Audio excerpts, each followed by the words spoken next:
जय राधा माधव कुंज बिहारी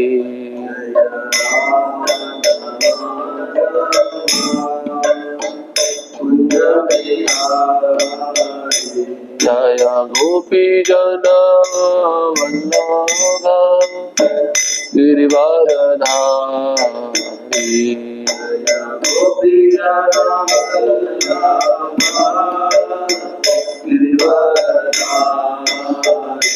जय गोपी जन वल्लभ गिरिवरधारी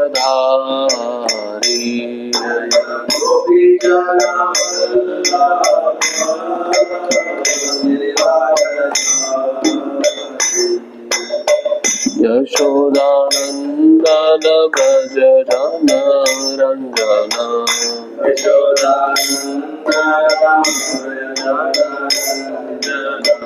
यशोदानंदन व्रज जन रंजन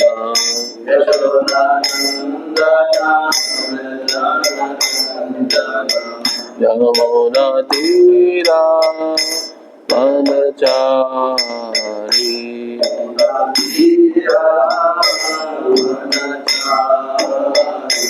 यमुना तीरा वनचारी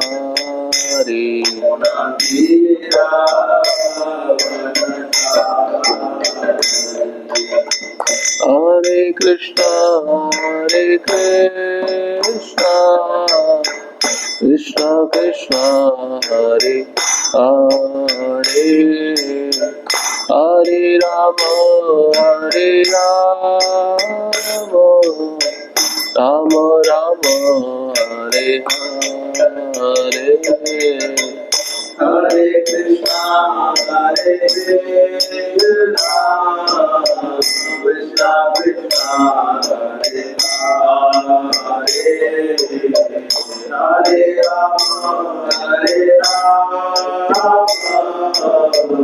राम राम हरे हरे कृष्णा कृष्णा कृष्णा हरे हरे हरे राम राम राम हरे हरे हरे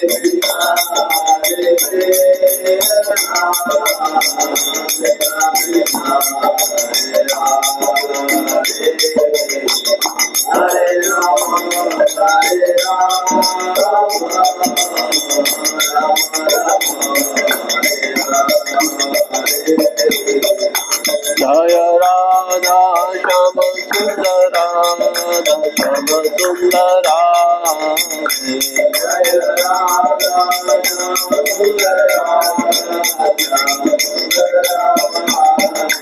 जय प्रभु पदा प्रभु पदा श्रील प्रभु पदा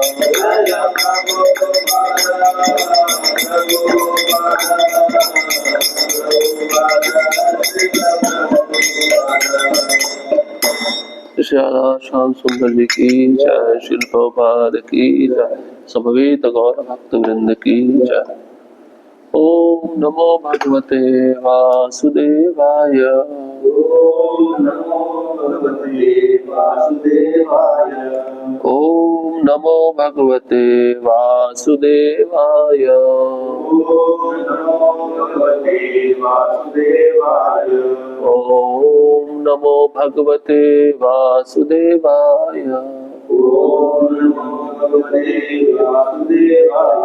नारायणं नमस्कृत्यं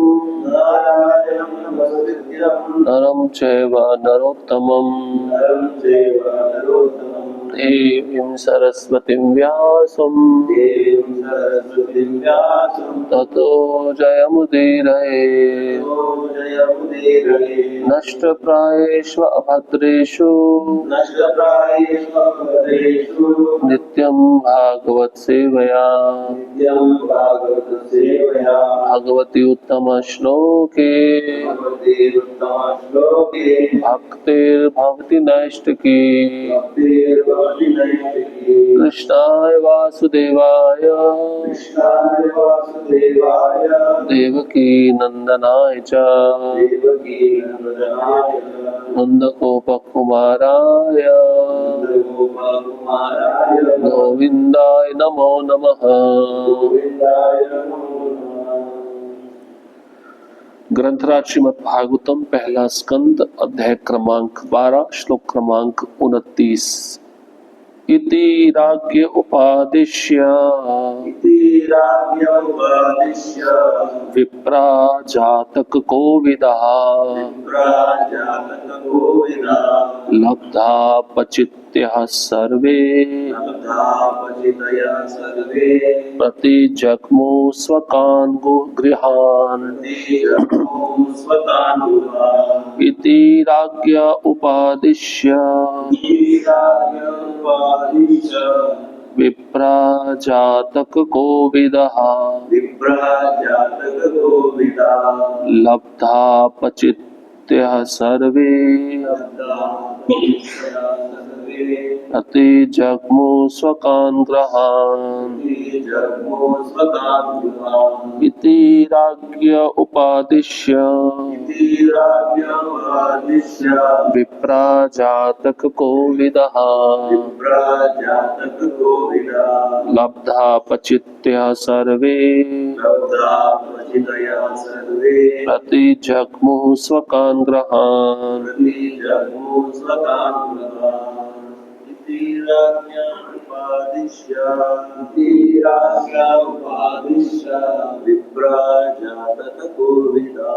विप्रा जातक कोविदा लब्धा पचितया सर्वे प्रतिजग्मु स्वकान् गृहान् इति राज्ञमुपादिश्य विप्रा जातक कोविदा लब्धा पचितया सर्वे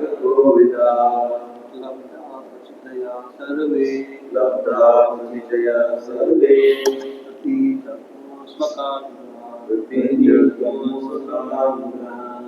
इति राज्ञमुपादिश्य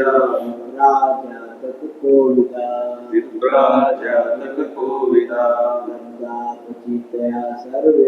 लब्धा पचितया सर्वे प्रतिजग्मु स्वकान् गृहान्। शब्दार्थ इति इस प्रकार राज्ञे राजा को उपादिश्य उपदेश देकर विप्राह वेदों में पारंगत व्यक्ति जातक कोविदा फलित ज्योतिष में तथा जन्मोत्सव संपन्न कराने में पटु व्यक्ति लब्ध अपचितः जिन्हें पारिश्रमिक के रूप में प्रचुर राशि प्राप्त हो चुकी थी सर्वे वे सब प्रतिजग्मुः वापस चले गए स्वकान अपने अपने ग्रहान घरों को। अनुवाद और तात्पर्य इस डिवाइन ग्रेस ऐसी भक्ति वेदांत स्वामी शिल प्रभुपाद द्वारा। शिल प्रभुपाद की जय। अनुवाद।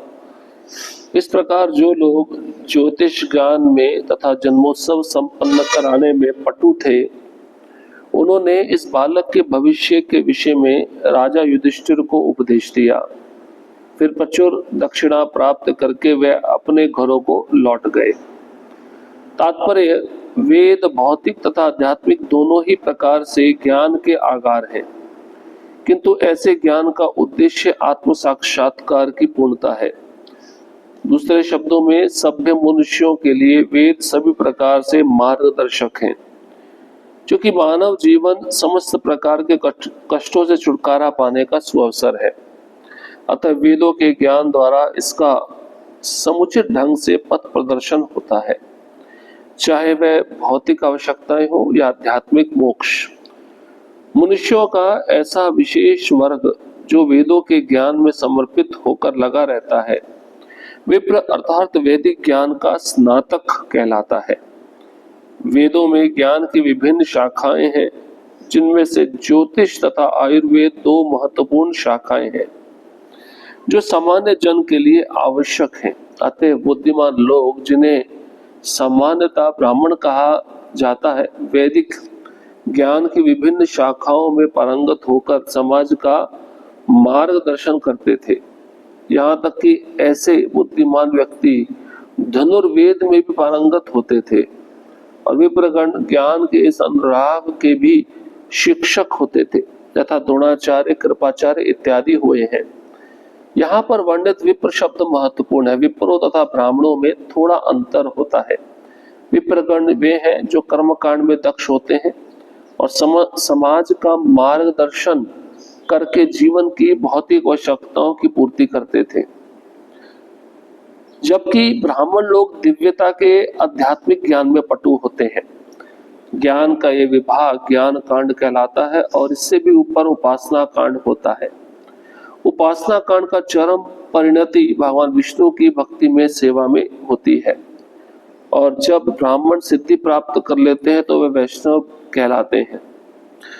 पूजा की विधियों में विष्णु पूजा सर्वोच्च विधि है। समुन्नत ब्राह्मण वैष्णव होते हैं जो भगवान की दिव्य प्रेम भक्ति में संलग्न रहते हैं।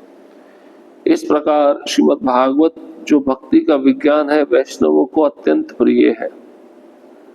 जैसे कि श्रीमद् भागवत के प्रारंभ में बताया जा चुका है, यह वैदिक ज्ञान का परिपक्व फल है और उपरोक्त तीनों कांडों अर्थात कर्म ज्ञान तथा उपासना कांडों से कहीं अधिक श्रेष्ठ विषय है।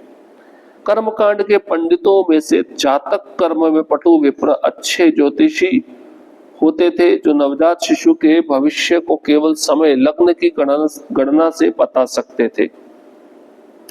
महाराज परीक्षित के जन्म काल के समय ऐसे पटु जातक विप्र विद्यमान थे और उनके पितामह महाराज युधिष्ठिर ने इन विप्रों को पर्याप्त सोना, भूमि, गांव, अन्न तथा गायें समेत अन्य आवश्यक वस्तुएं भेंट की। सामाजिक संरचना में ऐसे विप्रों की आवश्यकता है और राज्य का यह कर्तव्य है कि ऐसे लोगों का अच्छी तरह पालन करे। जैसा कि वैदिक पद्धति में विधान है, ऐसे पटु विप्र राज्य द्वारा पर्याप्त धन दिए जाने पर सामान्य लोगों की निशुल्क सेवा कर सकते हैं और इस तरह वैदिक ज्ञान का यह विभाग सबों के लिए सुलभ हो सकता है। ओम अज्ञानतिमिरन्धस्य ज्ञानाञ्जनशलाकया चक्षुरुन्मिलितं येन तस्मै श्रीगुरवे नमः। श्रीचैतन्यमनोभीष्टं स्थापितं येन भूतले स्वयं रूपः कदा मह्यं ददाति सपदान्तिकम्। वन्देऽहं श्रीगुरौ श्रीयुतापदकमलं श्रीगुरुन् वैष्णवांश्च श्रीरूपं सजातं सहनाथान्वितं तं सजीवं साद्वैतं सहितं कृष्णचैतन्यदेवं श्री राधा कृष्णपादा सहगणा ललिता श्रीविशाखान्वितांश्च। हे कृष्ण करुणा सिन्धु दीनबन्धो जगत्पते गोपेश गोपिका कांत राधा कांत नमस्तुते। तप्त कांचन गौरांगी राधे वृंदावनेश्वरी वृषभानुसुते देवी प्रणमामि हरिप्रिये। वाञ्छा कल्पतरुभ्यश्च कृपा सिन्धुभ्यैव च पतितानां पावनेभ्यो वैष्णवेभ्यो नमो नमः। नमो महावन्याय कृष्ण प्रेम प्रदायते कृष्णाय कृष्ण चैतन्य नाम्ने गौरत्विषे नमः। नमः ओम विष्णुपादाय कृष्णवेष्टाय भूतले श्रीमते भक्तिवेदांत स्वामिनिति नाम्ने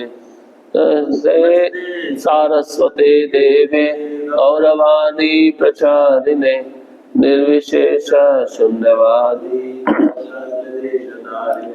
जय श्री कृष्ण चैतन्य प्रभु नित्यानंद श्री अद्वैत गदाधर श्रीवासादि गौर भक्तवृंद हरे कृष्णा कृष्णा कृष्णा हरे हरे हरे राम राम राम हरे हरे।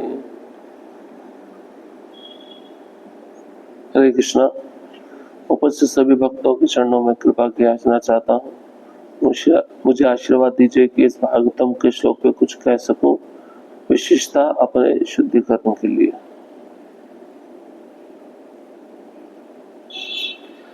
इस अध्याय का नाम है सम्राट परीक्षित का जन्म।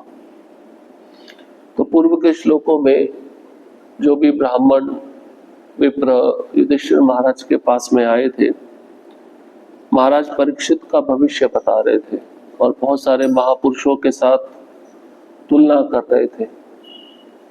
हमने बहुत सारे महापुरुषों के विषय में सुना, उनमें क्या क्या गुण है। तो इस श्लोक में अब ये ब्राह्मण विप्र बिल्कुल जो ज्योतिष ज्ञान होता है परीक्षित महाराज के जन्मोत्सव के समय बता दिए, उनके भविष्य के बारे में भी बता दिए कि इनकी मृत्यु किस प्रकार से होगी, कैसे होगी। ये सब बताने के बाद अब वे सब विप्र वापस अपने घरों को चले गए। लेकिन जाने से पहले राजा युधिष्ठिर ने उनको बहुत सारा दान दिया और बदले में उन विप्रों ने, उन ब्राह्मणों ने राजा युधिष्ठिर को उपदेश दिया। तो वर्णाश्रम प्रणाली में 4 वर्ण है, ब्राह्मण, क्षत्रिय, वैश्य, शूद्र। तो ब्राह्मण का जो कार्य होता है बहुत ही महत्वपूर्ण रहता है। उसका कार्य होता है उपदेश देना, समाज को उपदेश देना। इसलिए ब्राह्मण को वेदों में पारंगत होना चाहिए। जैसे यहाँ पे बताया विप्रा का अर्थ बताया गया वेदों में पारंगत व्यक्ति। अब वेद बड़ा कठिन है पढ़ना। वेद पढ़ने के लिए प्रखर बुद्धि चाहिए, संस्कृत भाषा का ज्ञान चाहिए। तो आज के समय में ये सब उपलब्ध नहीं है और कोई वेद पढ़ना भी चाहेगा तो उसको समझ में नहीं आएगा। या तो किसी पटु व्यक्ति, निपुण व्यक्ति के निरीक्षण में बैठकर सुना जाए, पढ़ा जाए, जिसको वेदों का बहुत प्रचुर मात्रा में ज्ञान हो। लेकिन वेद पढ़कर भी अगर कोई कृष्ण को नहीं समझ पा रहा है या कोई कृष्ण की भक्ति नहीं कर पा रहा है, कृष्ण की सेवा नहीं कर पा रहा है, तो वेद पढ़ना व्यर्थ माना जाता है। अगर वेद के साथ साथ वो कृष्ण को जानने का प्रयास कर रहा है कि मेरा संबंध क्या है कृष्ण के साथ, तब वेद पढ़ने का अधिकारी है। क्योंकि आज की जो जनता है, आज के जो लोग हैं, वो वेद समझने के योग्य नहीं है। एक तो वेद जो होता है वो सूत्रों में दिया जाता है। सूत्र मतलब पूरा ऐसा नहीं कि लंबा पैराग्राफ होगा, एक छोटा सा सूत्र होता है, उसको समझना पड़ता है। संस्कृत में कई शब्द होते हैं जिसके विभिन्न प्रकार के अर्थ होते हैं। जैसे प्रभुपाद जी एक उदाहरण के रूप में कहते हैं अथातो ब्रह्म जिज्ञासा। इसका अर्थ क्या है? मैं मनुष्य शरीर में आया हूं तो अब मेरे मन में जिज्ञासा होनी चाहिए कि मैं कौन हूं और भगवान के साथ मेरा क्या संबंध है। तो इस प्रकार से वेदों में सूत्र रूप में सब दिया गया है। अब श्रीमद् भागवतम क्या है? ये वेदांत के ऊपर लिखा हुआ कमेंट्री है, टीका है, और इसको बहुत आसानी से समझा जा सकता है। तो इसमें भगवान की भक्ति का वर्णन है। जैसे अभी हम परीक्षित महाराज के बारे में सुन रहे हैं। परीक्षित महाराज कौन है? भगवान के शुद्ध भक्त हैं, जिन्होंने जन्म से पहले ही भगवान का दर्शन किया। और कहाँ पे किया? अपने माता के गर्भ में किया। तो प्रभुपाद जी तात्पर्य में लिखते हैं कि वेद हमारी भौतिक आवश्यकताओं को भी पूर्ति करता है, आध्यात्मिक आवश्यकताओं की भी पूर्ति करता है। इसलिए पहले के जमाने में लोग वेदों का आश्रय लेते थे। जैसे प्रभुपाद जी 3 विषय बताए हैं वेदों से, एक आयुर्वेद, एक धनुर्वेद और तीसरा है ज्योतिष। तो अभी आपको ऐसे अच्छा आर्मी से अच्छा, तो तीनों पे थोड़ा जितना हमें पता है उतना चर्चा करेंगे। तो सबसे पहले बताते हैं ज्योतिष। आजकल लोगों को भविष्य जानने में बहुत उत्सुकता रहती है ना, कि मेरा भविष्य क्या है। तो कोई अपने हाथ दिखाता है, मेरा हाथ का रेखा आप पढ़ के बताओ। मुझे याद है जब हम इचलकरंजी आते थे बस में बैठकर प्रचार करने के लिए और वापस जाते थे, तो लोगों का एक भाव रहता है, लाल कपड़ा देखा तो पंडित जी, तो उत्तर भारत में तो पंडित जी बोलते हैं, यहाँ पे महाराज हमारा हाथ देखो थोड़ा शादी होगा या नहीं होगा।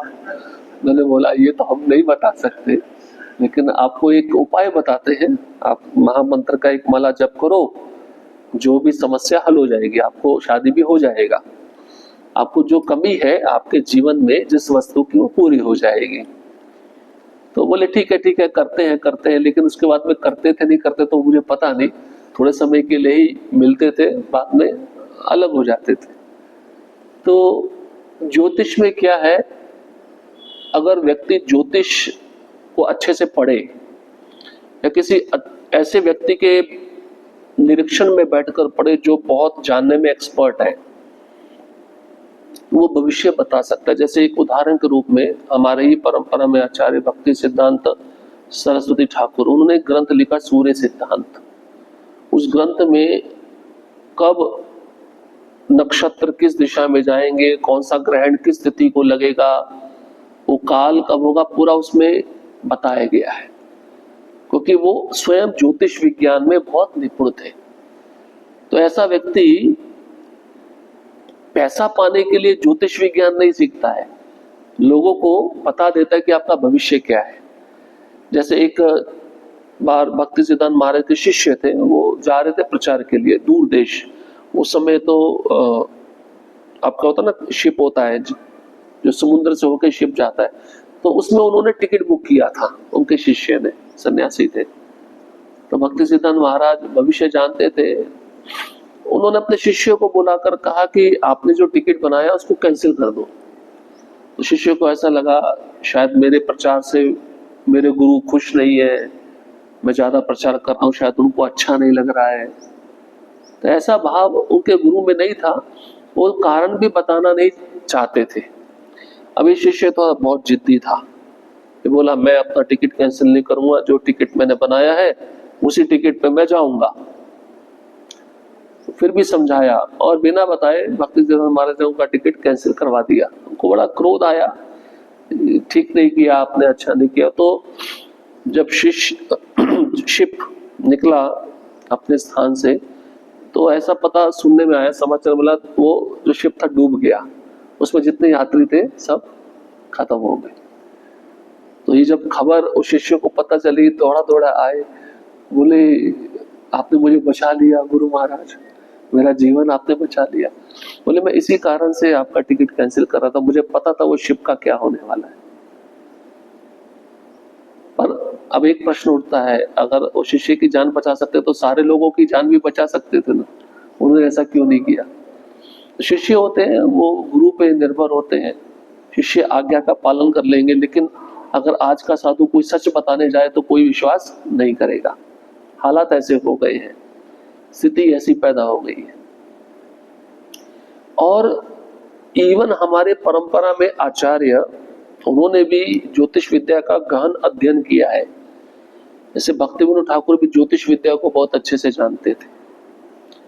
अब चैतन्य महाप्रभु के नाना नीलांबर चक्रवर्ती, जब चैतन्य महाप्रभु प्रकट हुए, जन्म लिए, तो उन्होंने भी ग्रह नक्षत्र के आधार पर उनकी कुंडली बना दी कि ये बच्चा आगे जाके क्या करेगा, और सच साबित हुआ।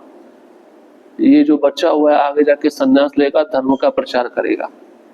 इवन आप प्रभुपाद जी के जीवन में भी देखो, प्रभुपाद जी जब जन्म लिए तो उस समय क्या बताया गया, ब्राह्मणों ने क्या बताया, ये 7 समुद्र जार पार जाकर 108 राधा कृष्ण के मंदिरों का निर्माण करेगा। तो उस समय तक ज्योतिष विद्या बहुत परफेक्ट होती थी। क्यों? क्योंकि ज्योतिष विद्या में जो व्यक्ति लगा है अपने लाभ के लिए नहीं करेगा, वो तपस्या करेगा, उसका उद्देश्य रहेगा कि लोगों का मैं कल्याण कर सकूं, उसका इच्छा पैसा कमाने का नहीं होता था। और दूसरा, वो एक एक्सपर्ट व्यक्ति के निरीक्षण में बैठ के पढ़ेगा, समझने का प्रयास करेगा, उसके अंदर विनम्रता रहेगी, सेवा भाव रहेगा, तभी वो इतना निपुण हो पाता है। अब आजकल आपने देखा होगा, ये मैंने वृंदावन में देखा, जब मैं मंदिर की तरफ जा रहा था तो एक व्यक्ति बैठा था, उसने कार्ड्स रखे थे, कार्ड्स, और एक तोता था, ये आप जानते हो, एक पिंजरे से तोता निकलेगा और जाके अपनी चोंच से एक कार्ड निकालेगा, ये उसका भविष्य है। ये तोता हमारा भविष्य डिसाइड करेगा क्या? और लोग ऐसे मूर्ख होते थे, सच मान लेते थे, उनको ऐसा लगता था अरे सच बताया जा रहा है, और ऐसा करते हुए जो ज्योतिष के बारे में बता रहा हूं पैसा ले लेता था, ठगता था। इसको ज्योतिष विद्या नहीं कही गई। इन ब्राह्मणों ने जो बताया परीक्षित महाराज के बारे में, वो सब सत्य होगा। ये साधारण ब्राह्मण नहीं थे, क्योंकि इनके अंदर लोभ नहीं था। ये विप्र है, वेदों में पारंगत तो है, लेकिन आज प्रभुपाद जी तात्पर्य में लिखते हैं विप्र को कर्मकांड में भी निपुण होना चाहिए। लेकिन कर्मकांड किस उद्देश्य से वो करता है? अपने लाभ के लिए नहीं करता है। जिसका वो यज्ञ करवा रहा है उसके कल्याण के लिए करता है। लेकिन आजकल के ब्राह्मण, अगर आप कुछ करने जाओगे या कुछ करवाना चाहोगे, सबसे पहले आपके सामने पैसे का डिमांड रख देगा, तो इससे उसका कर्मकांड भी सफल नहीं होगा, उसकी ज्योतिष विद्या भी सफल नहीं होगी। इसलिए ज्योतिष विद्या वेदों में दी गई है, लेकिन सही से समझने वाला व्यक्ति चाहिए, सही से जानने वाला व्यक्ति चाहिए। अभी ऐसे व्यक्ति उपलब्ध नहीं होते। अब दूसरा विषय था आयुर्वेद का। ऐसी कोई बीमारी नहीं जिसका इलाज ना हो, आयुर्वेद में सबका इलाज दिया हुआ है। तो उस समय जो वैद्य होते थे, उनके पास में आजकल के डॉक्टर की तरह स्टेथोस्कोप नहीं होता था। वो पता है कैसे निरीक्षण करते थे? खाली ये नाड़ी होती थी, इसको पकड़ते थे और निरीक्षण करते थे। और क्या देखते थे? हमारे शरीर में 3 मुख्य तत्व है, कफ, पित्त, वायु। अब इन तीनों में संतुलन है या नहीं है? अगर ये तीनों में असंतुलन है तो उसको कौन सी बीमारी है वो बता देते थे।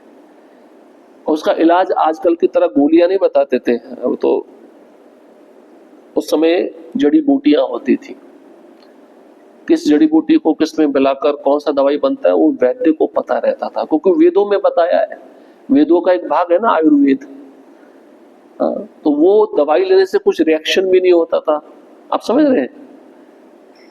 क्योंकि नेचुरल दवाई है, वो प्राकृतिक दवाई है। उससे थोड़ा समय लगता था ठीक होने में, लेकिन व्यक्ति एकदम से ठीक होता था, दोबारा बीमारी नहीं आती थी उसको। ये आयुर्वेद का कमाल है। अब आज के जमाने में आप देखो, कोई बीमारी हो जाता तो व्यक्ति को जल्दी ठीक होना है, जल्दी नहीं अभी ठीक होना है। तो उसके लिए वो क्या करता है, आजकल जो क्लिनिक खुले हुए हैं, दिल्ली में तो फर्जीवाड़ा बोलते हैं, मोहल्ला क्लिनिक खोले हैं, और डॉक्टर पढ़ा लिखा है या नहीं है ये भी पता नहीं है, उसे जाली डिग्री ली है, उसके पास जाके लोग सुई लगवा रहे हैं, इलाज करवा रहे हैं। उनका क्या होगा? एक डॉक्टर ने ऑपरेशन किया, ऑपरेशन करते करते जब उसने चीड़ फाड़ किया आंतों का, उस ऑपरेशन पूरा हो गया, जब उसने चीड़ फाड़ सिलाई कर दिया, सिलाई करने के बाद कुछ दिनों के बाद उस पेशेंट को दर्द होने लगा उसी जगह पे। बोले ऑपरेशन तो कर दिया है, ऑपरेशन भी सब ठीक हुआ है, तो दोबारा दर्द क्यों हो रहा है? तो दर्द ज्यादा होने लगा, बढ़ने लगा। तो डॉक्टर के पास गया, फिर उसने एक्सरे निकाला तो देखा, और डॉक्टर ने कैंची है ना, कैंची अंदर ही छोड़ दी थी।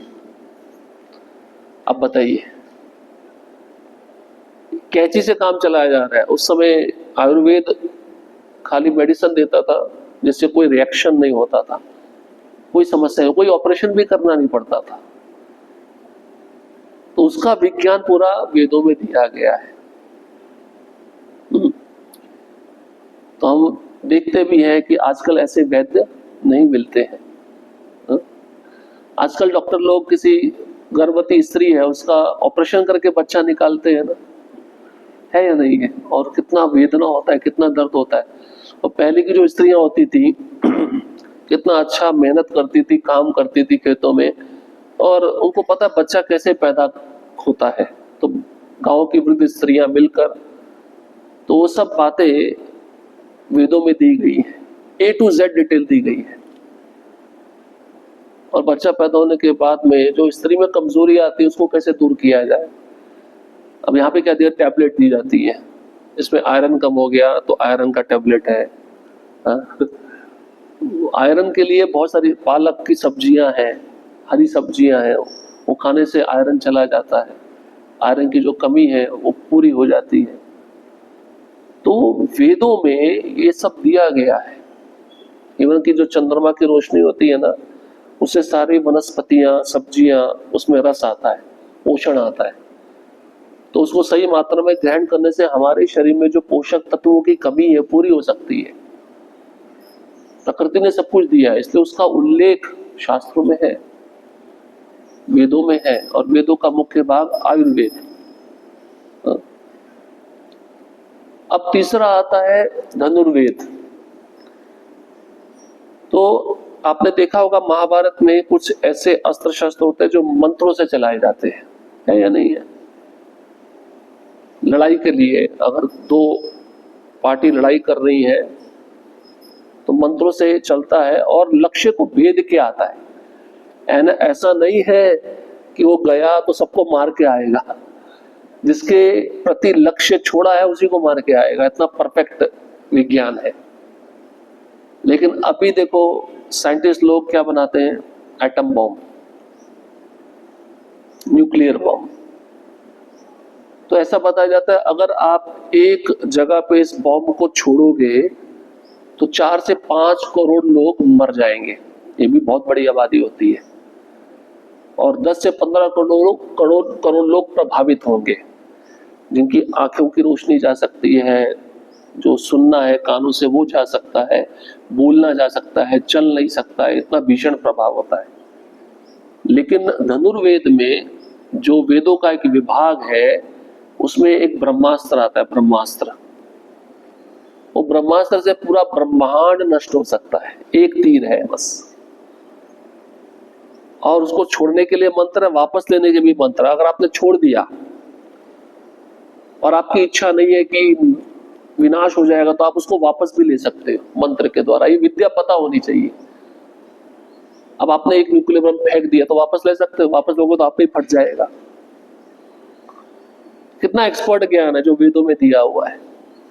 लेकिन अब वर्तमान स्थिति में ऐसा कोई योग्य व्यक्ति नहीं उन मंत्रों का उच्चारण करने के लिए। क्योंकि पहले के जमाने में एक प्रसंग आता है जब अश्वत्थामा अपनी रक्षा के लिए अर्जुन पे ब्रह्मास्त्र छोड़ता है और भगवान रथ पे बैठे होते हैं। अर्जुन निपुण है, अर्जुन ने द्रोणाचार्य से सब विद्या ग्रहण की है। तो भगवान से पूछते हैं अर्जुन कि मैं क्या करूं। भगवान बोलते तुम भी ब्रह्मास्त्र छोड़ो। तो ब्रह्मास्त्र छोड़ने से पहले अर्जुन कौन है, शिष्य है ना। ठीक है, धनुर्विद्या अर्जुन ने द्रोणाचार्य से सीखी है, लेकिन गीता का उपदेश अर्जुन ने किससे सीखा, भगवान से सीखा ना। शिष्यस्ते हम शादी माम त्वाम प्रपन्नम, मैं अब शिष्य हूं, आप मुझे गुरु की तरह उपदेश दीजिए। तो इसलिए उन्होंने अपने गुरु से पूछा मैं क्या करूं। तो उन्होंने बोला आप भी ब्रह्मास्त्र छोड़ो। तो ब्रह्मास्त्र छोड़ने से पहले एक विधि है। भागवतम में लिखा है अर्जुन ने भगवान की परिक्रमा की, उनको प्रणाम किया और आचमन किया, उस मंत्र से उस ब्रह्मास्त्र का आह्वान किया और प्रार्थना किया जिस लक्ष्य को मैं आपको बता रहा हूं कि उसी लक्ष्य को भेद कर वापस आइएगा। तो ब्रह्मास्त्र ब्रह्मांड को भी नष्ट कर सकता है और अर्जुन ने लक्ष्य बनाया था अश्वत्थामा को मारना, एक व्यक्ति को भी मार सकता है। दोनों चीजें कर सकता है, लेकिन जो चलाने वाला है उसके मन में पूरा पक्का होना चाहिए कि मुझे मेरा लक्ष्य क्या है।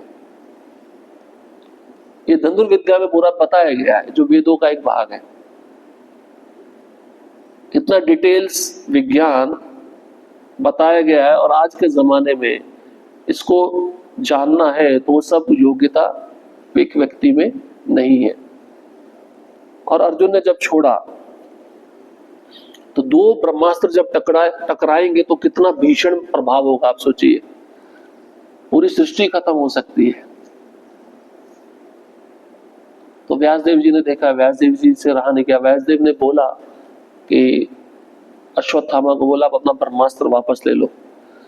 तो अश्वत्थामा बोलते हैं, मुझे वापस लेना नहीं आता। और अर्जुन को आता था वापस लेना, अर्जुन ने वापस लिया। लेकिन ब्रह्मास्त्र अब अश्वत्थामा ने छोड़ा, उसका क्या करे। तो अब व्यासदेव ने, जो भगवान के साहित्य अवतार है, उन्होंने उस ब्रह्मास्त्र को शांत किया। तो वेद हर एक प्रकार की इच्छा को पूरा करता है व्यक्ति की।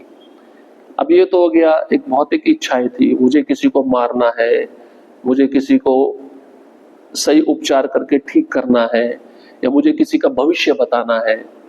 ये सब जानना चाहते हैं ना आज के संसार में, भौतिक इच्छा। लेकिन वेद आध्यात्मिक इच्छाओं को भी पूरा करता है। आध्यात्मिक इच्छा है क्या, मुझे जो मनुष्य शरीर मिला है, इसको छोड़ने के बाद कौन सी ऐसी सृष्टि है जहां पे मैं जाकर बिना किसी दुख के, बिना किसी कलेश के निवास कर सकता हूं। तो वेदों में उसके बारे में भी बताया है। भौतिक जगत है तो एक आध्यात्मिक जगत भी है, वैकुंठ जगत है जहाँ पे भगवान निवास करते हैं, जहां पे जाकर व्यक्ति पुनः कभी संसार में वापस नहीं आता। तो ये सब बातें वेदों में बताई गई है। लेकिन ठीक से बताने वाला व्यक्ति चाहिए, ठीक से समझने वाला व्यक्ति चाहिए, ठीक से उन सिद्धांतों को अपने जीवन में उतारने वाला व्यक्ति चाहिए।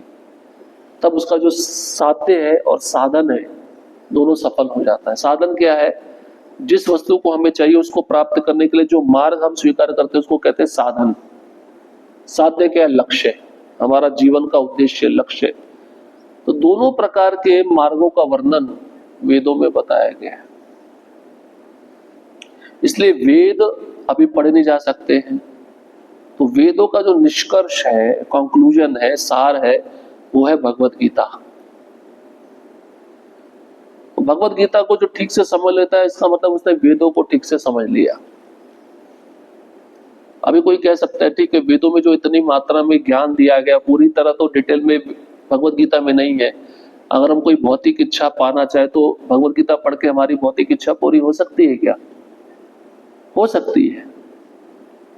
लोगों की ज्यादातर इच्छा क्या होती है, अपने हमारा जो संसार है, जिस संसार में हम रह रहे हैं, सुखी रहे, शरीर में कोई कष्ट ना आए। तो भगवत गीता पढ़ने पे ये भी हो सकता है। भाई भगवान क्या कहते हैं, योग क्षेमम वहाम्यहम्, श्लोक है ना, योग क्षेमम वहाम्यहम्। ये जो फ्रेज है ये LIC वालों ने चुरा लिया भगवत गीता में से, जीवन बीमा निगम, और अपने बोर्ड पे टांग दिया। भाई हम मरने के बाद आपको सुरक्षा देंगे। मरने के बाद सुरक्षा मिलती है क्या? कितना झूठ बोला जाता है संसार में। देखो, तुमको धोखा देने के लिए, तुमको भ्रमित करने के लिए LIC वाले क्या करते हैं, किश्तों में पैसा लेते रहते हैं। जीवन के बाद उसको तो मिलता नहीं है, उसके घर वालों को मिलता है, और घर वाले मजे उड़ाते हैं। कितना बड़ा धोखा करते हैं हमारे साथ में। चलो एक स्कीम ऐसी बनाओ, आपको कुछ भी देना ना पड़े, नाम रजिस्टर कर दो, मरने के बाद हमको उतना पैसा मिलेगा। चलो व्यक्ति को खुशी भी होगी, मुझे कुछ देना नहीं पड़ा, लेना पड़ा। लेकिन महीने भर किश्त देते रहो और मरने के बाद आपको इतना मिलेगा, दिया भी और मिला भी कुछ नहीं। तो धोखा हो गया, नहीं हो गया? और भगवान उस श्लोक में गारंटी दे रहे हैं, तुम मेरा आश्रय लो, जो वस्तु तुम्हारे पास नहीं। दो शब्द बताते, योग और क्षेम। तो योग क्या है, भगवान वहां पे बताते आवश्यकता है, नीड। हमारी जो जरूरत है उसको योग बोला गया है। भगवान वो जरूरत पूरी करेंगे। अब किस प्रकार की जरूरत है जो हमको चाहिए? हम तो लालच लेकर बैठे हैं ना कि ये जरूरत हमारी ज्यादा मात्रा में पूरी हो जाए।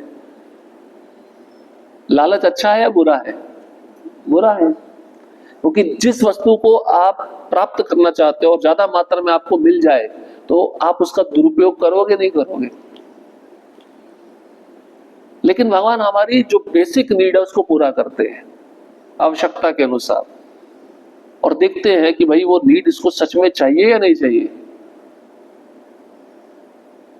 और योग में जो आवश्यकता है उसमें भौतिक वस्तुएं भी आ गई। सब कुछ कौन दे रहा है? भगवान से ही आ रहा है, जन्मादस्य अतः। और क्षेमम, क्षेमम कहते हैं प्रोटेक्शन, सुरक्षा। मैं सुरक्षा भी दूंगा। सुरक्षा मतलब तुम्हें भी सुरक्षा दूंगा और जो वस्तु तुम्हारे पास है उसकी भी सुरक्षा करूंगा। भगवान गारंटी दे रहे हैं, इसलिए भगवत गीता पढ़ना जरूरी है। भगवत गीता को ही पढ़ के हम समझ पाएंगे एक तो हमारा जीवन का उद्देश्य क्या है, कौन सी वस्तुएं हमें चाहिए, भगवान जिसकी पूर्ति करते हैं, और पूर्ति करने पर हमारा भी रक्षण करते हैं, हमारे साथ साथ हमसे संबंधित जो वस्तु है उसका भी रक्षण करते हैं। व्यक्ति इसी के लिए तो दिन भर दौड़ रहा है ना, भाग रहा है ना, किसके लिए? आवश्यकताओं की पूर्ति के लिए। ये चाहिए, वो चाहिए, उसके लिए क्या कर रहा है? धन कमा रहा है, पैसा कमा रहा है, लेकिन पैसा के लालच में आकर ज्यादा समय लगा रहा है और मनुष्य जीवन किसके लिए मिला उसके प्रति ध्यान नहीं दे रहा है।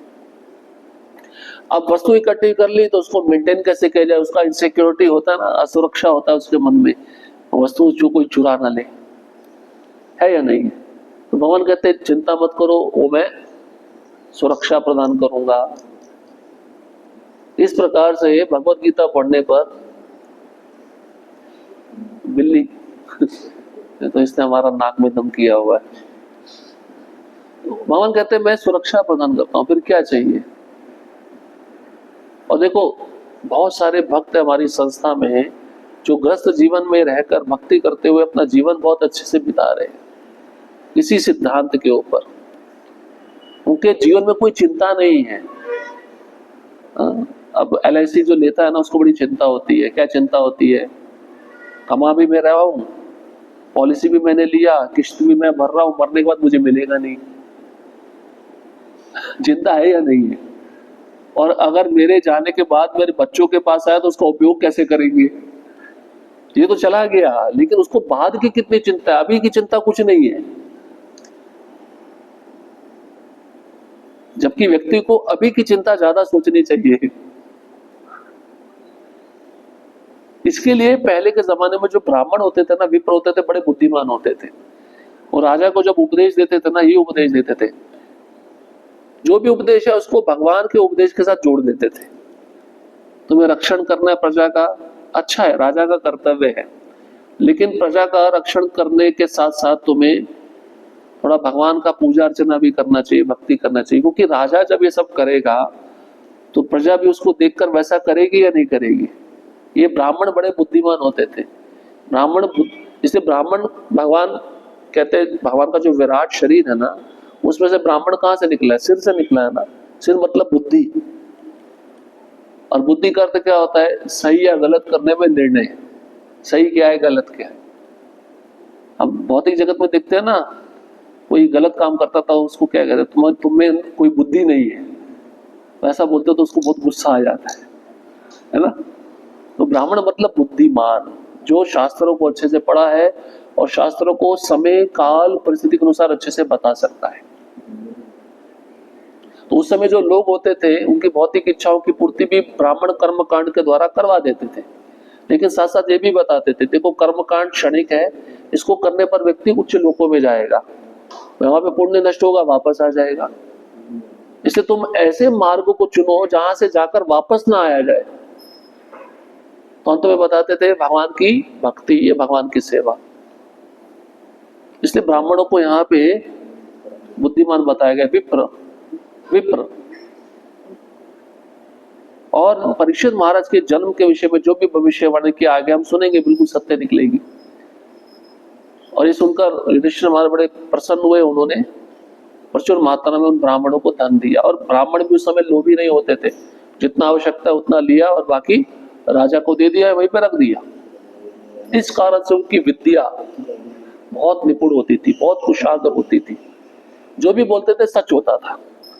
इवन भागवतम के चौथे स्कंद में बताया है, राजा वेद जब वो इतना क्रूर बन गया, प्रजा को बोलने लगा मैं ही भगवान हूं, मेरी पूजा करो, तो ब्राह्मणों ने समझाया भाई ठीक नहीं है, ऐसा मत करो, यज्ञ बंद मत करो, तुम भगवान नहीं हो, तुम भगवान के प्रतिनिधि हो। लेकिन वो नहीं माना, तो मंत्र के उच्चार से ब्राह्मणों ने मार दिया, हथियार का भी उपयोग नहीं किया ब्राह्मणों ने, मंत्र बोला वो मर गया, राजा ही मर गया। सोचिए आप, वो भी मंत्र वेद में दिया हुआ है।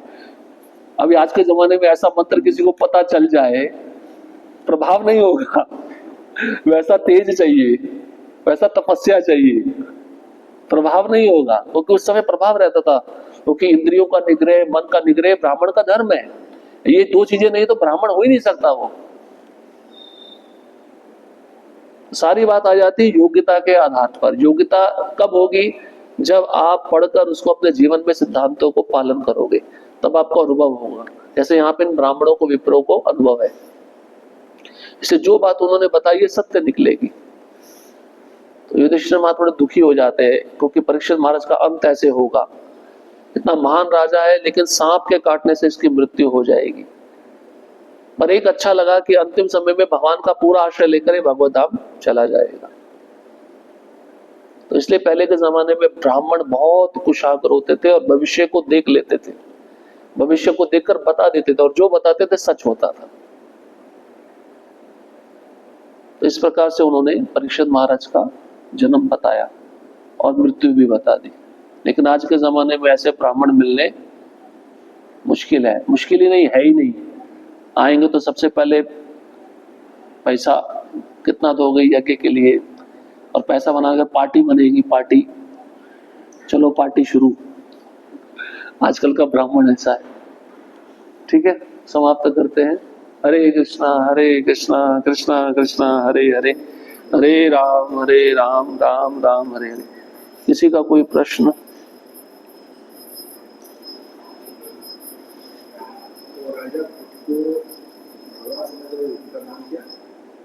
जो जिनको मारा, वेन, राजा अंग के पुत्र राजा वेन जब मर गए तो ब्राह्मणों ने उनके शरीर को मथा, मतने से महाराज पृथु जन्म लिए।